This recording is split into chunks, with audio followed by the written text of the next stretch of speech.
Here are my two lining panels. So I just made this separate little pocket, and then I'm going to now stitch this down on this lower U shape. Here are the two inside panels. This is the outside set. I made these fabric handles just because that's what I have.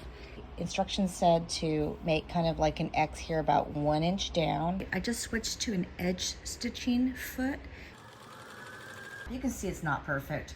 Up around here, across, down to the bottom. I went here, here, across the top again, there, and then continued and press at every step. Don't skimp on the pressing. Right sides together. Start by pinning around there, getting those to match really beautifully. Okay, this is the lining. Do them at the exact same time because your muscle memory and your tools are all set up for that stage. Just kind of smoothing this down to get all the edges to meet, pinning the four corners, the centers. The way that you start your seam can make a difference because again, the presser foot's always pressing against that fabric and creating possible distortion. On a big, long bottom piece like this, especially where I'm trying to get the straps to match, I'm gonna go from this end all the way to the middle, and then go from this end and go all the way back, meeting in the middle. The reason why is because I really want these side edges to meet perfectly. Then I'm gonna go from each bottom edge and go up to the top. All the weight is gonna be on these straps. I'm gonna go over these straps backwards and forwards again too. Repeat that for the lining. So now it's time to put these two things together. Here's the top edges, and if I were just you know, pin it from one end to the other, there might be some extra fabric showing its way. So what I do is I just kind of, I pin the two ends, and then I'm kind of going like this and center point. So I'm gonna walk my hands in, you pin in the centers, and then you see this, the blue's a little wider. It's not, that doesn't bother me because it's not enough to make a difference. Stretch this gently. Walk my hands into the center, pin in the centers. Here again, pinning in the centers. The blue's just slightly bigger. I could take a little deeper seam here to deal with that. One way people deal with extra length on one side is they put that side presser foot down because the feed dogs, those little metal things that go like this on your sewing machine, they tend to like chew up a little bit of the excess. And I'm just breaking down the widths so that now all that excess, tiny bit of excess in the blue fabric has been gradually and gently and evenly manipulated throughout the whole thing. For best results, pin a lot. Well, looky here. I got a little tuck here and exactly in the opposite place. So I just unpicked maybe about 8 inches. I'm gonna slightly, barely stretch it so that the two pieces are about the same length. And I can even kind of fold the top up like this at a slight curve. Kind of use your poker to also kind of smush that little bubble in as you sew over it, okay? And there we go. That's how I eased in that little pucker that I got. The instructions have you leave about an 8-inch opening at the top so that you can turn the whole thing. But I usually like to turn my things from the inside lining because to me, that's the least visible thing. I'm just gonna unpick about 8 inches here. You could have just left this open in the beginning. Is that enough? And now I'll turn it.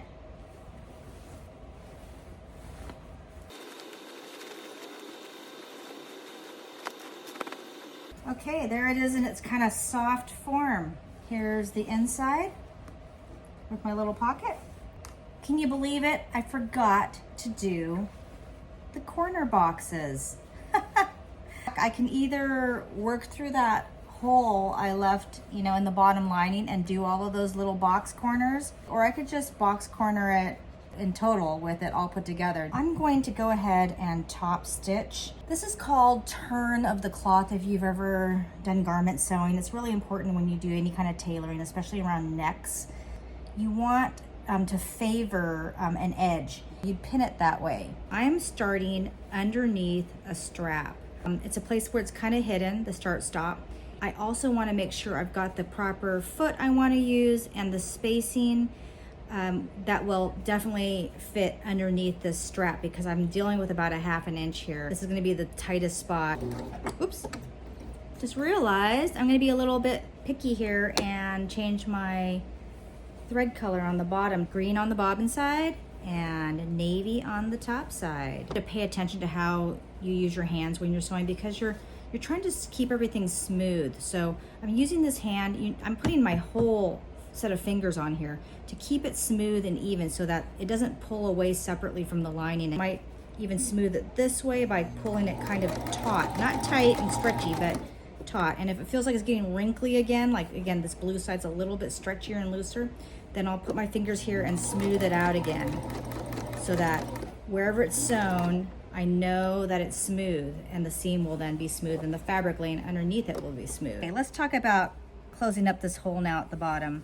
Underneath here, you can see this is the seam. I'm arranging my fabric. I can feel that seam. You can just feel it by touch. I'm gonna use a little bit of chalk. Barely visible here. I'm going to try to get this seam to go right over that line and pin that all down. Sewing through all thicknesses at the bottom. It will hold the lining to the bag at the bottom so that the lining doesn't just kind of pop out. I'm gonna do a little bit of what's called stitch in the ditch. It's hit the seam line. And this is again trying to close up that opening I made in the bottom. It's invisible. You can't see a seam line whatsoever. And then here's the inside, and there's our pins.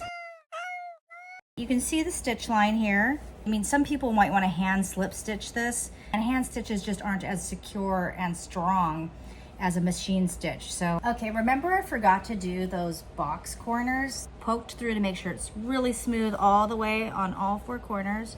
Getting this seam line here to match up with this seam line. 2.5 inches. Because of the way that I did it, where this is pretty much a finished product, I'm not gonna clip these off, but I'm gonna flip it down and I'm gonna top stitch this triangle on. I'm sewing in a box corner, so it's naturally kind of, I don't know, canyony. It gets really, really thick at this corner, so I'm gonna have to be careful. Oops, that didn't sound good. My needle bent. Okay, if I'm going through something really tricky and thick like this, sometimes I won't even use the foot pedal. I'll just hand sew it, because then I can feel if it's gonna hit anything. Rolling my hand wheel towards me. Okay, now it's thin again, so I'm gonna go back under power. Here's where I top stitched that triangle on, and it creates a nice extra thick corner, because that's where all the wear of the bag's gonna get. Okay, here is the yoga mat in the bag. I'm happy with this pattern. I think it's great. I had so much fun with this. I made 2 more. I hope you love this pattern too. And it's free.